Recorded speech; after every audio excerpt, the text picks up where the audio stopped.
ನಮಸ್ತೆ ಮಿತ್ರರೇ, ನೀವೇನು ನೋಡ್ತಾ ಇದ್ದೀರಿ ಅಲ್ಲಿ ಕಾಣಿಸ್ತಿರ್ತಕ್ಕಂಥದ್ದು ಅಂತಾರಾಷ್ಟ್ರೀಯ ವಿಮಾನ ನಿಲ್ದಾಣ ದೇವನಹಳ್ಳಿ. ಅದಕ್ಕೆ ಸಮೀಪ ಇರತಕ್ಕಂಥ ಬೆಟ್ಟಲ್ಸೂರು ಬಂಡೆ ಅಂತ ಫೇಮಸ್ಸು. ಬೆಟ್ಟಲ್ಸೂರು ಗ್ರಾಮದಲ್ಲಿದ್ದೀನಿ. ಬೆಳೆ ಯಾವುದು ಅಂತ ಈಗ ನಿಮಗೆ ಕಾಣಿಸ್ತದೆ, ರೋಸ್. ಬಟ್ ಒಂದು ಕ್ವಶನ್ ಬರ್ಬೋದು, ಇವರೇನು ಪದೇ ಪದೇ ರೋಸ್ದು ಯಾಕೆ ವೀಡಿಯೋ ಹಾಕ್ತಿದ್ದಾರೆ ಅಂತ. ಜಸ್ಟ್ ಫ್ಲ್ಯಾಶ್ ಬ್ಯಾಕ್ಗೆ ಹೋಗೋಣ. ನಾನು ಗುಲಾಬಿ ಬೆಳೆಗಳ ಬಗ್ಗೆ ವೀಡಿಯೋ ಸ್ಟಾರ್ಟ್ ಮಾಡಿದಾಗ ಒಂದು ಮಾತು ಹೇಳಿದ್ದೆ. ನಾನು ಒಂದು 10-12 ವರ್ಷ ಹಿಂದೆ ಡಾಕ್ಟ್ರಾಗಿ ಫೀಲ್ಡ್ಗೆ ಹೋಗ್ತಾ ಇದ್ದಾಗ ನೋಡಿದ ಕ್ವಾಲಿಟಿ ರೋಸು ಇತ್ತೀಚಿನ ದಿನಗಳಲ್ಲಿ ಕಾಣಿಸ್ತಾ ಇಲ್ಲ. ಯಾಕೆ ಅಂತ ನೋಡಿದಾಗ ಗೊಬ್ಬರಗಳು ಹಾಕೋ ವಿಷಯದಲ್ಲಿ ತುಂಬ ತಪ್ಪಾಗ್ತಿದೆ ಅಂತ ಗೊತ್ತಿತ್ತಲ್ಲ. ಹಾಗಾಗಿ ನ್ಯೂಟ್ರಿಷನ್ ಮ್ಯಾನೇಜ್ಮೆಂಟಲ್ಲಿ ಎಲ್ಲ ರೈತರು ಫೇಲ್ ಆಗ್ತಾಯಿದ್ರು. ಪ್ರಾರಂಭದಲ್ಲಿ ಗಿಡ ಹಾಕಿದಾಗ ಒಂದಷ್ಟು ಚೆನ್ನಾಗಿ ಬರ್ತಾಯಿತ್ತು, ತೊಗೊಂಡ್ರು. ಆಮೇಲೆ ಎಲೆ ಉದುರ್ತಾ ಇದೆ, ಮತ್ತೊಂದು ಆಗ್ತಿದೆ, ಹೀಗೆಲ್ಲ ಹೇಳ್ತಾಯಿದ್ರು. ಒಂದು ಮಾತು ಹೇಳಲಿಕ್ಕೆ ಇಷ್ಟಪಡ್ತೀನಿ. ಈಗ ನೋಡಿ, ನಾವು ಯಾರಾದರೂ ಕಾಯಿಲೆ ಬಿದ್ದಾಗ ಆಸ್ಪತ್ರೆಗೆ ಹೋಗ್ತೀವಿ, ಟ್ರೀಟ್ಮೆಂಟ್ ತಗೊಳ್ತೀವಿ. ಡಾಕ್ಟ್ರ್ ಯಾವಾಗಲೂ ಒಂದು ಮಾತು ಹೇಳ್ತಿರ್ತಾರೆ, ಚೆನ್ನಾಗಿ ಊಟ ಮಾಡ್ಕೊಂಡಿರಬೇಕು, ನೀವು ಟೈಮ್ ಟು ಟೈಮ್ ತಪ್ಪಿಸ್ದೆ ಊಟ ಮಾಡಬೇಕು ಅಂತಾರೆ. ಟೈಮ್ಗೆ ಊಟ ಮಾಡದೇ ಇದ್ದಾಗ ನಮಗೆ ಬೇಕಾದ ಎನರ್ಜಿ ಸಪ್ಲೈ ಆಗದೇ ಇದ್ದಾಗ ಲೈಫ್ ಸ್ಟೈಲ್ ಡಿಸೀಸು ಬರ್ತದೆ. ಬೇರೆ ರೀತಿ ಕಾಯಿಲೆ ಬಂದಾಗ ಚೇತರಿಸ್ಕೊಳ್ಳಲ್ಲ. ನೋಡಿ, ಇವತ್ತು ಸಡನ್ನಾಗಿ ಹನಿ ಬೀಳ್ತಾ ಇದೆ. ಇವತ್ತು ನೆನ್ನೆ ಅಷ್ಟೊಂದು ಬಿಸಿಲಿತ್ತು. ಈ ಥರ ವಾತಾವರಣ ಬದಲಾದಾಗ ಈ ಬೆಳೆಯಲ್ಲಿ ಅದನ್ನು ತಡ್ಕೊಳ್ಳೋ ಶಕ್ತಿ ಇರಬೇಕು ಅಂದರೆ ಅನೇಕ ಅಂಶಗಳು ಪೂರಕವಾಗಿರ್ತದೆ. ಅದಕ್ಕಾಗಿಯೇ ನಾನು ಸಮಗ್ರ ಪೋಷಕಾಂಶ ನಿರ್ವಹಣೆ, ಇದೇನು ಹಿಂಗೆ ಹೇಳ್ತಾರೆ ಯಾವಾಗಲೂ ಅಂತಲೇ ಇರ್ಬೋದು. ಅಂದರೆ ಎಲ್ಲ ಗಿಡಗಳಿಗೂ ಅವಶ್ಯಕತೆ ಇರತಕ್ಕಂಥ ಪೋಷಕಾಂಶಗಳನ್ನು ಒಂದೇ ರೀತಿಯ ಗೊಬ್ಬರದ ಮುಖಾಂತರ ಕೊಡೋದಕ್ಕೆ ಸಾಧ್ಯ ಇಲ್ಲ. ಎಲ್ಲರೂ ಮಾಡ್ತಿರೋದು ಅದನ್ನೇ, DAP ಬೇವಿನ ಹಿಂಡಿ. ಅದರಲ್ಲಿರ್ತಕ್ಕಂಥದ್ದು ಸೀಮಿತವಾದ ಪೋಷಕಾಂಶಗಳು. ಉದಾಹರಣೆಗೆ 1-2-3 ಹೇಳ್ತೀನಿ ನೋಡಿ. ಸಾರಜನಕದ ಕೊರತೆ ಆಯಿತು ಅಂದರೆ ಗುಲಾಬಿನಲ್ಲಿ ಈ ರೀತಿ ಎಲೆಗಳು ಇರಲ್ಲ, ಡ್ರಾಪ್ ಆಗೋಗ್ತದೆ. ಹಾಗೆಯೇ ಎಲೆಗಳಿಲ್ಲ ಅಂದರೆ ಬೆಳವಣಿಗೆ ಆಗಲ್ಲ, ಗ್ರೋತ್ ಆಗಲ್ಲ. ಆಮೇಲೆ ಸಾರಜನಕ ಹೆಚ್ಚಾಗಲೂಬಾರ್ದು. ಹಾಗೆಯೇ ಸಾರಜನಕ ಗುಲಾಬಿಗಳಿಗೆ usually CN, calcium ammonium nitrate ಮುಖಾಂತರ ಕೊಟ್ಟರೆ ಒಳ್ಳೆಯದು. ಹಾಗೆ ಬೇರುಗಳ ಬೆಳವಣಿಗೆಗೆ ರಂಜಕ ಬೇಕಾಗ್ತದೆ. ಬೇರುಗಳ ಬೆಳವಣಿಗೆ ಆದರೆ ಗ್ರೋತ್ ಆಗಲ್ಲ, ಹೂವುಗಳು ಬರಲ್ಲ, ಮೊಗ್ಗುಗಳು ಸರಿಯಾಗಿ ಆಗಲ್ಲ ರಂಜಕದ ಕೊರತೆ ಆದರೆ, ಫಾಸ್ಫರಸ್ಸು. ಆಮೇಲೆ ನೋಡಿ, ಈ ಥರ ಎಲ್ಲ ವಾತಾವರಣ ಬದಲಾಗ್ತಾ ಇದೆಯಲ್ಲ. ಇವಾಗ ಒತ್ತಡ, ವಾತಾವರಣ ಬದಲಾದಾಗಲೂ ಒತ್ತಡ. ಈ ತ್ರಿಪ್ಸ್ ಎಲ್ಲ ಬರ್ತದಲ್ಲ, ಆ ತ್ರಿಪ್ಸ್ ಕೀಟಗಳು ಬಂದಾಗ ಒತ್ತಡ. ಡೌನಿ ಮಿಲ್ಡ್ಯೂ, ಪೌಡ್ರಿ ಮಿಲ್ಡ್ಯೂ, ಬಾಟ್ರೈಟಿಸ್ ರೋಗ ಬಂದಾಗಲೂ ಒತ್ತಡ. ಈ ಒತ್ತಡಗಳನ್ನೆಲ್ಲ ನಿಭಾಯಿಸ್ಕೊಳ್ಳೋ ಸಾಮರ್ಥ್ಯ ಬೇಕು ಅಂದರೆ ಪೊಟ್ಯಾಷ್ ಅಂಶ ಇರಬೇಕಾಗ್ತದೆ. ಇದು ಮೋಸ್ಟ್ ನೆಗ್ಲೆಕ್ಟೆಡ್ ಪೋಷಕಾಂಶ ಎಲ್ರೂ. ಇಲ್ಲೊಂದು ಸೂಕ್ಷ್ಮವಾದ ಅಂಶ, ಪೊಟ್ಯಾಷ್ ಹೆಚ್ಚಾದರೆ, ಗೊತ್ತಿಲ್ಲದೆ ಪೊಟ್ಯಾಷ್ ಬೇಕಲ್ಲ ಹೇಳೋರೆ ಅಂತ ಹೆಚ್ಚಾಗಿ ಕೊಟ್ಟರೆ ಇತರೆ ಪೋಷಕಾಂಶಗಳ ಲಭ್ಯತೆಗೆ ಅಡ್ವರ್ಸ್ ಎಫೆಕ್ಟ್ ಆಗ್ತದೆ. ಇವೆಲ್ಲ ಅಂಶಗಳನ್ನು ಸರಿದೂಗಿಸ್ಬೇಕು. ಇನ್ನೊಂದು ಉದಾಹರಣೆ ನೋಡಿ, ಇವಾಗ ನಿಮಗೆ ಇಷ್ಟು ದಿವಸ ಡೌನಿ ಮಿಲ್ಡ್ಯೂ, ಬಾಟ್ರೈಟಿಸ್ ಕಾಣಿಸ್ತಾ ಇತ್ತು. ಇನ್ಮೇಲೆ ಪೌಡ್ರಿ ಮಿಲ್ಡ್ಯೂ ಬರುತ್ತೆ. At A time downy mildew ಇರುತ್ತೆ, ಪೌಡ್ರಿ ಮಿಲ್ಡ್ಯೂ ಇರುತ್ತೆ. ಈ ಮಿಲ್ಡ್ಯೂ ರೋಗಗಳ ನಿಭಾಯಿಸುವ ಸಾಮರ್ಥ್ಯ ಗಿಡದಲ್ಲಿ ಬರಬೇಕಂದ್ರೆ ಹೆಚ್ಚಿರಬೇಕು ಅಂದರೆ ಜಿಂಕ್ ಅಂತಕ್ಕಂಥ ಪೋಷಕಾಂಶ ಇರೋದು ಬಹಳನೇ ಮುಖ್ಯ. ನೋಡಿ, ಕಳೆದ 2-3 ತಿಂಗಳಿಂದ ಈ ಸಿವರ್ ಅಗ್ರೋ ಟ್ರೇಡರ್ಸು ಸೋಮಶೇಖರ್ ಅವರು ಟೆಕ್ನೋಜೆಡ್ ಅಂತ ನನ್ನಿಂದ ತೊಗೊಂಡು ಸಲ್ಫರ್ ಮಿಲ್ಸ್ ಕೊಟ್ಟಿರೋ ತೋಟಗಳಲ್ಲಿ ರೋಗದ ತೀವ್ರತೆಯೇ ಇಲ್ಲ. ಬಾಟ್ರೈಟಿಸ್ ಆಗಿರ್ಬೋದು, ಡೌನಿ ಮಿಲ್ಡ್ಯೂ ಆಗಿರ್ಬೋದು, ಕಾಣಿಸ್ಕೊಳ್ಳುತ್ತೆ ಒಂದೇನಲ್ಲಿ, ಅಲ್ಲೇ ಆಲ್ಟ್ ಆಗುತ್ತೆ. ಹಾಗಾಗಿನೇ ಪೋಷಕಾಂಶ ನಿರ್ವಹಣೆಗೆ ಪ್ರಥಮ ಪ್ರಾಶಸ್ತ್ಯ ಕೊಡಬೇಕು. ಆ ರೀತಿ ಕೊಟ್ಟಾಗಿರೋ ತೋಟಗಳು ಈಗ ಬದಲಾಗಿರೋದು ಕಾಣ್ಬೋದು. ಇದು ಸಂಪೂರ್ಣವಾಗಿ ರೆಡಿ ಆಗಿದೆಯಾ? ಖಂಡಿತ ಇಲ್ಲ, ಬದಲಾವಣೆಯ ಹಾದಿಯಲ್ಲಿದೆ. ಬಟ್ ಇಲ್ಲಿ ಇನ್ನೊಂದು ವಿಶೇಷ ಅನುಭವ ಇದೆ. ಈ ರೈತರು ನನ್ನ ಹತ್ರ ಬರ್ತಿದ್ದು ಇಲ್ಲಿ ಪಕ್ಕದಲ್ಲಿದೆ ನೋಡಿ, ಸೇವಂತಿಗೆ ಬೆಳೆಗೆ. ಕಳೆದ ಸೀಸನ್ ಫುಲ್. ಬಟ್ ಸೇವಂತಿಗೆ ಬೆಳೆಗೆ ಬರ್ತಾ ಇದ್ದಾಗ ಗುಲಾಬಿ ಇರೋದ್ರ ಬಗ್ಗೆ ಹೇಳಿರಲಿಲ್ಲ.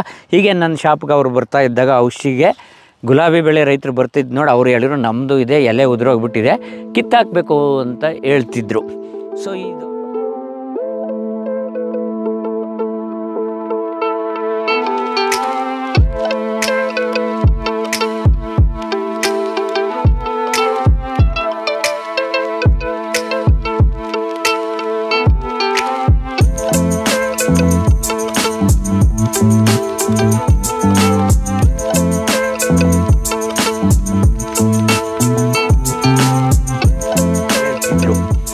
ಇದು ಆಮೇಲೆ ಅಳವಡಿಸ್ಕೊಂಡು ಸ್ಥಿತಿಗೆ ಬಂತು. ಹಾಗೆಯೇ ಇಲ್ಲಿ ಸೇವಂತಿಗೆ ಅದೊಂದು ಮಾತು ಹೇಳ್ಬಿಡ್ತೀನಿ ನೋಡಿ. ಲೈಟಿಂಗು ಬಿಡಲಾಗಿದೆ. ಇದೀಗ ನಾಟಿ ಮಾಡಿರೋದಲ್ಲ, ಕಳೆದ ಹಂಗಾಮಿನಲ್ಲಿ ಇವು ಕಂಪ್ಲೀಟ್ ಬೆಳೆ ತಗೊಂಡು ಕಟ್ಟಿಂಗ್ ಮಾಡಿ ಮತ್ತೆ ಚಿಗುರಿರೋ ಅಂಥದ್ದು. ಎಲ್ಲ ಅನುಭವಗಳನ್ನು ರೈತರೊಂದಿಗೆ ಮಾತನಾಡಿಸಿ ತಿಳ್ಕೊಳ್ಳೋಣ. ಇವರು ಸ್ವತಃ ಇಲ್ಲೇ ಪಕ್ಕ ತರಹುಣಸೆ ಗ್ರಾಮದವರು. ಈ ಒಂದು ಜಮೀನನ್ನ ಗುತ್ತಿಗೆಗೆ ತೊಗೊಂಡು ಮಾಡ್ತಾಯಿದ್ದಾರೆ. ಸಂತೋಷ್ ಅಂತ, ಅವ್ರನ್ನ ಮಾತಾಡಿಸಿ ಅವರಿಂದ ಮಾಹಿತಿ ಪಡ್ಕೊಳ್ಳೋಣ. ಇದು ಮಾಡೋ ಉದ್ದೇಶ ಒಂದೇ, ರೋಸ್ ಬೆಳೆಗಾರರು, ಗುಲಾಬಿ ಬೆಳೆಯರು ಹಳದಿ ಆಯಿತು, ಎಲೆ ಉದುರುತ್ತು ಅಂತ ಖಂಡಿತ ಗಿಡ ಕಿತ್ತಾಕಕ್ಕೆ ಹೋಗಬೇಡ್ರಿ, ಧೃತಿಗೆಡಬೇಡ್ರಿ. ನೀವು ಟ್ರ್ಯಾಕಿಗೆ ತರೋದಕ್ಕೆ ಸಾಧ್ಯತೆ ಇರೋದು ಒಂದೇ ಅನ್ನೋದು ಹೇಳೋದು ಒಂದೇ ಉದ್ದೇಶ ಸ್ನೇಹಿತರೆ. ನಮಸ್ತೆ ಸಂತೋಷ್ ಅವರೇ. ನಮಸ್ಕಾರ ಸರ್. ನಮಸ್ತೆ. ವಾತಾವರಣ ಫುಲ್ ಬದಲಾಗ್ಬಿಟ್ಟಿದೆ ಇವತ್ತು. ಇದ್ದಕ್ಕಿದ್ದಂಗೆಲ್ಲ ಮೋಡ ಬಂದ್ಬಿಟ್ಟೈತೆ, ಮಳೆ ಬರ್ತೈತೆ ಸರ್. ನಾನೊಂದಷ್ಟು ವಿವರಣೆ ಕೊಟ್ಟಿದ್ದೀನಿ ರೈತರಿಗೆ, ಯಾಕೆ ಅಂತ ನಿಮ್ಮ ಅನುಭವ. ಆಕ್ಚುಲಿ ನೀವು ಸೇವಂತಿಗೆಗೆ ಬರ್ತಾ ಇದ್ದಾಗಲೂ ಗುಲಾಬಿ ಇದೆ ಅಂತ ತಿಳಿಸೇ ಇರಲಿಲ್ಲ. ಸೊ ಆ ಅನುಭವಗಳು ನಮ್ಮ ರೈತರ ಜೊತೆ ಹಂಚ್ಕೋಬೋದಾ? ಹಂಚ್ಕೊಂಬ ಸರ್. ಹೇಳಿ ದಯವಿಟ್ಟು ಸರ್. ಅದೇ ನಾವು ಗುಲಾಬಿ ಕಿತ್ತಾಕ್ಬಿಡ್ಬೇಕು, ಒಂದು ಎಲೆರಿದೆಲ್ಲ ಉದ್ರೋಗ್ಬಿಟ್ಟಿತ್ತು, ಇನ್ನು ತೆಗೆದಾಕ್ಬಿಡಬೇಕು, ಇದು ಬೇಡ ಇದನ್ನ ಗುಲಾಬಿ ಅಂತ ಅಂದ್ಬಿಟ್ಟು ಅವಾಗ ತೀರ್ಮಾನ ಮಾಡಿದ್ರೆ ಸರಿ. ಆಮ್ಯಾಗ ನಿಮ್ಮ ಹತ್ರ ಬಂದು ನೀವು ಕೊಟ್ಟ ಪ್ರಾಡಕ್ಟ್ಗಳೆಲ್ಲ ನಾವು ಇದು ಮಾಡಿದಾಗ ಅವಾಗ ಏನಾಯಿತು, ದಿನ ಬೆಳವಣಿಗೆ ಚೆನ್ನಾಗಾಯ್ತು, ಎಲೆ ಚೆನ್ನಾಗಿ ಬಂತು. ನೋಡಿ ಸರ್, ಎಲ್ಲಿ ಯಾವುದೇ ಗಿಡದಾಗೂ ಒಂದು ಎಲೆ ರೋಗ ಇಲ್ಲ. ನೋಡಿ ಎಲೆಲ್ಲ ಎಷ್ಟು ಚೆನ್ನಾಗಿದೆ, ಹೂವನು ಅಷ್ಟೇ ಚೆನ್ನಾಗೈತೆ. ಹಳೇದು ಫೋಟೋಗಳಿದೆ ನಿಮ್ಮ ಹತ್ರ ಇದೆಯಲ್ಲ ಮೊಬೈಲಲ್ಲಿ, ಅದನ್ನು ತೋರ್ಸೋಣ, ಶೇರ್ ಮಾಡಿಬಿಟ್ಟು. ಭಾರಿ ಚೆನ್ನಾಗಿ ಬಂತು. ಇವಾಗ ಇನ್ನೂ ಒಂದು ಸ್ವಲ್ಪ ಇದು ನೋಡ್ಬಿಟ್ಟು ಇವಾಗ ಅದು ಆ ಕಡೆನೂ ಉಣಿದ್ರಿ. ಇಲ್ಲ ಅದಕ್ಕೆ ಇದು ಕಾನ್ಫಿಡೆನ್ಸ್ ಬಂದಿತ್ತು. ಇವಾಗ ಅದರಲ್ಲೂ ಉಣ್ಕೊಂಡಿದ್ದೀರಾ ಸೇವಂತಿಗೆ? ಉಣ್ತಿರ್ಲಿಲ್ಲ ಸರ್, ಉಣ್ತಿರ್ಲಿಲ್ಲ. ನೀವಾಗಲೇ ಬಂದ ತಕ್ಷಣ ಹೇಳಿದ್ರಿ ಅಲ್ಲಿ ನಿಂತ್ಕೊಂಡ್ರೆ ಜನ ಇಲ್ಲಿ ಕಾಣೋರು ಅಂತ. ಅಷ್ಟೆಲ್ಲ ಉದ್ರೋಗಿತ್ತು, ಬರೀ ಕಡ್ಡಿನೇ ಇದ್ದು. ನೋಡಿ ಈಗ ಎಷ್ಟು ಮಟ್ಟಕ್ಕೆ ರೆಡಿ ಆಗಿದೆ. ಹೌದು ಸರ್, ಬೇರೆ ಏನು ಇರಲಿಲ್ಲ. ಅಂದ್ರೆ ವಾರಕ್ಕೊಂದ್ಸರಿ ಸ್ಪ್ರೇಗ್ ಬಂದಾಗೆಲ್ಲ ನಾವು ಡ್ರಿಪ್ಪಲ್ಲಿ ಬಿಡೋದು ಕೊಟ್ಟಿರಿ ಸರ್. ಆಹಾರ ಜಾಸ್ತಿ ಕೊಡ್ತಿದ್ದೀವಿ ಈಗ. ನೀವೇನ್ ಕೊಟ್ಟಿದ್ದೀರಾ ಅದನ್ನ ಪೂರ ಮಾಡಿದಿರ, ಚೆನ್ನಾಗಿ ಬಂದೈತೆ ಸರ್. ನೋಡಿ ರೋಸ್ ಬೆಳಿಬೋದು ಅಂತ ಇವಾಗ ನಮಗೂ ಒಂದು ಕಾನ್ಫಿಡೆನ್ಸ್ ಬಂತು. ಇಲ್ಲ ಅಂತಿದ್ರೆ ರೋಸ್ ಬೇಡ, ನಾವು 2 ವರ್ಷ ನೋಡಿದ್ರೆ ಸಾಕು, ತೆಗೆದ್ಬಿಡ ಅಂದ್ಬಿಟ್ಟು ನಮ್ಗೆ ಇಲ್ಲಿ ಕೊಡ್ತಾರೆ. ಬರೀ ಏನ್ ಕೊಡ್ತಾರೆ, COC ಕೊಡ್ತಾರೆ. COC ಬಿಟ್ರೆ ತಿರ್ಗಿ ಕೊಪ್ರಾಪೆಕ್ಸ್ ಅಂತ ಬರ್ತದಲ್ಲ, ಅದು ಕೊಡ್ತಾರೆ. ಅದ್ ಬಿಟ್ರೆ ತಿರ್ಗಿ Z78 ನಾನು 3 ಕೊಟ್ಟಿಲ್ಲ ನಿಮ್ಗೆ. 2.5 ತಿಂಗಳಿಂದ 3 ಕೊಟ್ಟಿಲ್ಲ ನಾನು. ತಿರ್ಗಿ ಇವ್ರು ಏನ್ ಹೇಳ್ತಾರೆ, DAP ಹೊಂಗೆ ಹಿಂಡಿ ಬಿಟ್ರೆ ಏನು ಕೊಡಬೇಡ್ರಿ, ಎಲೆ ತೆಳುವಾಗ್ಬಿಡ್ತದೆ, ರೋಗ ಬಂದು ಉದುರೋಗ್ಬಿಡ್ತದೆ. ಅದು ಉಲ್ಟಾ ಆಗಿದೆ ಈಗ. ಎಲೆ ಈಗ ಚೆನ್ನಾಗಿದೆ, ಅದು ಬೆಳೆಸಿದ ಮೇಲೆ ನೋಡಿ ನೋಡಿ ಎಲೆ ಗಟ್ಟಿನೂ ಬಂದ್ಬಿಟ್ಟಿದೆ. DAP ಲಾಗೋಡೆ ಕೊಟ್ಟಿಲ್ಲ ಸರ್, ಕೊಟ್ಟಿಲ್ಲ. ನೀವು ಹೇಳಿದ್ರಲ್ಲ 10-26 ಕೊಟ್ರಿ, ಮಿಕ್ಸ್ ಹಿಂಡಿ ಕೊಟ್ರಿ ಅಂತ. ನೋಡಿ ಆ ತರ ಇವಾಗ ಇರೋ ಪೊಟ್ಯಾಷಿಯಂ ಅಂಶನೇ ಕೊಡ್ತಾ ಇದ್ದೀರಾ, ಬೇರೆ ನೇವದು ಕೊಟ್ಟಿಲ್ಲ. ತುಂಬಾ ಚೆನ್ನಾಗಿ ಬಂದಿದೆ. ಹೊಸದಾಗಿ ಬರ್ತೀರಾ, ಎಲ್ಲ ಚೆನ್ನಾಗಿದೆ, ಎಲ್ಲ ಚೆನ್ನಾಗೈತೆ ಸರ್. ಆಕ್ಚುಲಿ ನೋಡಿ, ಪೊಟ್ಯಾಶ್ ಕೊರತೆ ಇದ್ರೆ ಹಂಚುಗಳು ಒಣಗೋಗ್ತವೆ. ಇನ್ನು ಪರಿಪೂರ್ಣವಾಗಿ ಚೇತರಿಸ್ಕೋಬೇಕು, ಇವೆಲ್ಲ ಅದೇ ತರ ಆಗ್ಬೇಕು, ಎಲ್ಲ ಬ್ರಾಂಚ್ಗಳನ್ನೆಲ್ಲ. ತುಂಬಾ ಚೆನ್ನಾಗಿ ಬಂದಿದೆ ಸರ್. ಇವಾಗ ಇದಕ್ಕಿನ್ನೂ ನಿಮ್ಗೊಂದು ಜಿಂಕ್ ಕೊಡೋದಿದೆ, ಇನ್ನೂ ಕೊಟ್ಟಿಲ್ಲ. ಒಂದೊಂದಷ್ಟೇ ಎಲ್ಲ ಒಂದೇ ಸಾರಿ ಖರ್ಚು ಮಾಡಿಸೋದು ಬೇಡ ಅಂತ ಮಾಡ್ತಾ ಇದೀವಿ. ಬಹಳ ಅದ್ಭುತವಾಗಿ ರೆಡಿ ಆಗಿದೆ ಅನಿಸ್ತದೆ ನೋಡಿ, ಮಗ್ಗುಗಳು ಅವೆಲ್ಲ. ಹೂವನ ಅಷ್ಟೇ ಸರ್, ಮಾರ್ಕೆಟ್ ಕಳ್ಸಿದ್ರೆ ಹೂವು ಚೆನ್ನಾಗೈತೆ, ಕ್ವಾಲಿಟಿ ಚೆನ್ನಾಗದೆ.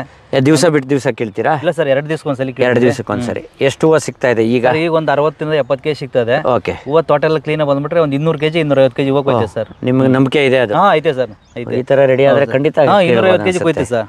ಓಕೆ. ಸೊ ಯಾರು ಇವಾಗ ಕಡ್ಡಿ ನಿಂತ್ಕೊಂಡಿದೆ, ಹಳದಿ ಆಗಿದೆ, ಎಲೆ ಉದುರು ಹೋಗ್ತಿದೆ, ಕೆಲವರು ಕಿತ್ತಾಕಿದ್ದಾರೆ. ನಿಮ್ಗೂ ಮನಸ್ಸಲ್ಲೂ ಅದೇ ಇತ್ತು ಸರ್? ಕಿತ್ತಾಕವ್ರು ಬಿಟ್ಟು ಕಿತ್ತಾಕ್ಬೇಕು ಅಂತೇನಿಲ್ಲ, ಪರಿಹಾರ ಇದೆ. ಸೊಪ್ಪು ಬುಡದಾಗಿನಿಂದ ಯಾವ ಚೆನ್ನಾಗೈತೆ ಅವಾಗ ಏನೋ ಹೂವು ಒಳ್ಳೆ ಕ್ವಾಲಿಟಿ ಚೆನ್ನಾಗೈತೆ. ಹೌದು ಸರ್. ಸೊ ಇದರಲ್ಲಿ ಇನ್ನೂ ಒಂದಷ್ಟು ಅನ್ನೋದೇನಿಲ್ಲ ಸರ್. ಸಣ್ಣ ಕಡ್ಡಿಗಳು, ಈ ಒಣಗಿರೋ ಕಡ್ಡಿಗಳೆಲ್ಲ ಕಟ್ ಮಾಡಿ ತೆಗೆದ್ರೆ ಉಳಿದಿದ್ದು ಚೆನ್ನಾಗಿ ಇಂಪ್ರೂವ್ ಮಾಡ್ಕೊಳ್ಳಿ ಸರ್. ಇವಾಗ ತೆಗಿಸ್ಬೇಕು ಅಂತ ಇದ್ದೀರಿ ಸರ್, ಎಲ್ಲ ತೆಗೆದು ಒಂದು ಇದಕ್ಕೆ 2-3 ಈ ತರ ಬಿಟ್ರೆ ಚೆನ್ನಾಗಿ ಬರುತ್ತೆ ಅಂತೆ ಸರ್. ಗುಲಾಬಿಯ ಗೋಳು ಮುಗ್ದೋಯ್ತು ಅನ್ನಿಸ್ತದೆ ಈ ಹೂವುಗಳು ನೋಡಿದಾಗ.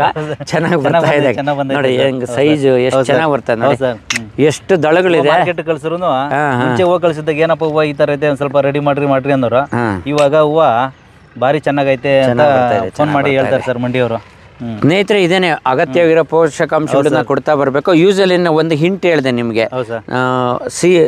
ಸಾರಜನಕನ CN ಮುಖಾಂತರ ಕೊಡಬೇಕು. ಮೈಕ್ರೋ ನ್ಯೂಟ್ರಿಯೆಂಟ್ಸ್ ಯಾವಾಗಲೂ ಸ್ಪ್ರೇ ಮುಖಾಂತರ ಕೊಡೋದು ಒಳ್ಳೇದು. ಡ್ರಿಪ್ ಅಲ್ಲಿ ಲೀಟರ್ಗಟ್ಟಲೆ ಬಿಡೋದಕ್ಕಿಂತ ಚಿಲೇಟೆಡ್ ಫಾರ್ಮ್ ಅಲ್ಲಿ ಇರುತ್ತೆ, ಸ್ಪ್ರೇ ಮುಖಾಂತರ. ನಾನು ಅದನ್ನೇ ಮಾಡ್ತಾ ಇದ್ದೀನಿ ನಿಮಗೆ. ಸೊ ಇವಾಗ ನೀವು ಧೈರ್ಯವಾಗಿ ಹೇಳ್ಬೋದು, ಚೆನ್ನಾಗೈತೆ ಸರ್, ಗುಲಾಬಿ ಬೆಳಿಬಹುದು. ಅದಕ್ಕೆ ಸರ್ ಇದು ಸಕ್ಸಸ್ ಐತಿ. ತಿರ್ಗಿ ಅದು ಉಣಿದ್ದು ಇಲ್ಲಿ ಬೇಡ ಅಂತ. ಇದು ಮಿರಾಬಲ್ಲೇನಾ? ಮಿರಾಬಲ್ಲೆ ಸರ್, ಇದು ಮಿರಾಬಲ್. ಎಷ್ಟು ಗಿಡ? 2000 ಗಿಡ. ಸೊ ಇದು ಸಾಲು ಅದಕ್ಕೆ ಪೂರಕವಾಗಿರಲ್ಲ, ತಪ್ಪುತ್ತಲ್ವಾ? ಇದು ಬೇರೆ ಮುಂಚೆ ಇದು ಮಾಡಿದ್ರೆ ಸೇವಂತಿಗೆ ಮಾಡಿದ್ರಿಂದ ಅದಕ್ಕೆ ಇವಾಗ ಇದು ಮಾಡ್ಬಿಟ್ರಿ ಸರ್. ಓಕೆ. ಈ ಸೇವಂತಿಗೆ ತೆಗೆದಾದ್ಮೇಲೆ ಗುಲಾಬಿ ಸಾಕು. ಈವನ್ ದೊಡ್ಡ ಫ್ಯಾಮಿಲಿ ಕೂಡ ಇದರಲ್ಲಿ ಮೇಂಟೈನ್ ಮಾಡ್ಬೋದು. ನಮ್ಮನೆ 4 ಜನ ಇದ್ದೀರಾ, ಬೆಳಿಗ್ಗೆ 50 kg, ಸಾಯಂಕಾಲ 50 kg ನಾವೇ ಕಿತ್ಕೊಂತೀರಿ ಸರ್. ಎಲ್ಲಿ ಮಾರ್ಕೆಟಿಂಗ್ ಇದು? Bengaluru market sir. Bengaluru market sir. ನೋಡಿ, ಇನ್ನೂ ಕೆಲವು ಗಿಡಗಳು ಚೇತರಿಸ್ಕೊಳ್ಳೋದಿದೆ. ಈ ಗಿಡ ಏನಾಗಿತ್ತು ಅಂದ್ರೆ ಪೂರ ಒಣಗೋಗ್ಬಿಟ್ಟಿತ್ತು, ಪೂರ್ತಿ ಒಣಗೋಗ್ಬಿಟ್ಟಿತ್ತು. ಗಡ್ಡಿ ನೀರಿಲ್ಲ ನೋಡಿ ಸರ್, ಎಲ್ಲ ಗಡ್ಡಿ ಆಗ್ಬಿಟ್ಟಿತ್ತು. ನೋಡಿ ಇವಾಗ ದಿನೇ ಹಸಿರು ಗಿಡ ಚಿಗುರ್ತಾ ಇದೆ. ಸೊ ಈ ಬಯೋ ಫರ್ಟಿಲೈಸರ್ಸ್, ಜೈವಿಕ ಗೊಬ್ಬರಗಳು ಎಲ್ಲ ಗೇರ್ ಎಲ್ಲ ಕೊಡಕ್ ಸ್ಟಾರ್ಟ್ ಮಾಡಿ. ಹೌದು ಸರ್. ಅವಾಗ ಈ ಗಿಡ ಪೂರ ಒಣಗೋಯ್ ಸರ್, ಕಿತ್ತಾಕ್ಬೇಕು ಅಂತ ಅನ್ಕೊಂಡಿದ್ರೆ ತಿರ್ಗಿ ಆಮೇಲೆ ಚಿಗುರ ನೋಡ್ಬಿಟ್ಟು ಗಿಡ ಚಿಗುರಂಗ ಐತೆ, ಇನ್ನೊಂದು ತಿಂಗಳ ಕಾಲ ಇದು ರೆಡಿ ಆಗ್ಬಿಡುತ್ತೆ ಸರ್. ರೆಡಿ ಆಗ್ಬಿಡುತ್ತೆ ಸರ್. ಒಣಗಿರೋ ಕಡ್ಡಿಗಳು ಒಂಚೂರು ಕಟ್ ಮಾಡ್ಕೊಳ್ಳಿ. ಹೌದು ಸರ್, ರೆಡಿ ಆಗೋಗ್ಬಿಡುತ್ತೆ. ಹೌದು ಸರ್. ಈಗ ಈ ಗಿಡನೂ ಅಷ್ಟೇ ಸರ್, ಈ ಗಿಡನೂ ಸೇಮ್ ಅದೇ ಥರ ಆಗ್ಬಿಟ್ಟಿತ್ತು ನೋಡಿ. ಈ ಗಿಡನೂ ಇವಾಗ ಚೆನ್ನಾಗಿ ಬಂದೈತೆ. ಚೆನ್ನಾಗಿ ಬಂದಿದೆ. ಕೆಲವು ಬೇಗ ರಿಕವರ್ ಆಗಿವೆ, ಕೆಲವು ಮಧ್ಯಮ ಹಂತದಲ್ಲಿದ್ದಾವೆ, ಇನ್ನು ಕೆಲವು ನೋಡಿ ಈ ಥರದವು ಇನ್ನೂ ರೆಡಿ ಆಗಬೇಕು. ಸೊ ಈ ಒಣಗಿರೋ ಕಡ್ಡಿ ತೆಗಿರಿ, ರೆಡಿ ಆಗ್ತದೆ. ಓಕೆ, ಇದೇ ರೀತಿ. ಓಕೆ, ಬೆಲೆ ಏನು ಸಿಗ್ತಾ ಇದೆ ಈಗ ಸರ್? ಇವಾಗ ನಿನ್ನೆ 120 ಹಾಕಿದ್ರು, ಇವತ್ತು 150 160 ಅಂತೆ ಸರ್. ಹೌದು ಸರ್.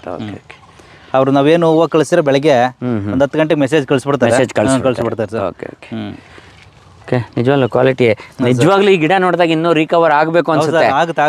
ಬಟ್ ಹೂವು ನೋಡಿ ಆಗಲೂ ಎಷ್ಟು ಚೆನ್ನಾಗಿ ಕ್ವಾಲಿಟಿ, ತುಂಬ ಚೆನ್ನಾಗೈತೆ, ಚೆನ್ನಾಗೈತೆ, ತುಂಬ ಚೆನ್ನಾಗಿದೆ. ಹೌದು ಸರ್. Okay, thank you. ಸರಿ ಸರ್, ಥ್ಯಾಂಕ್ ಯು, ಸಂತೋಷ.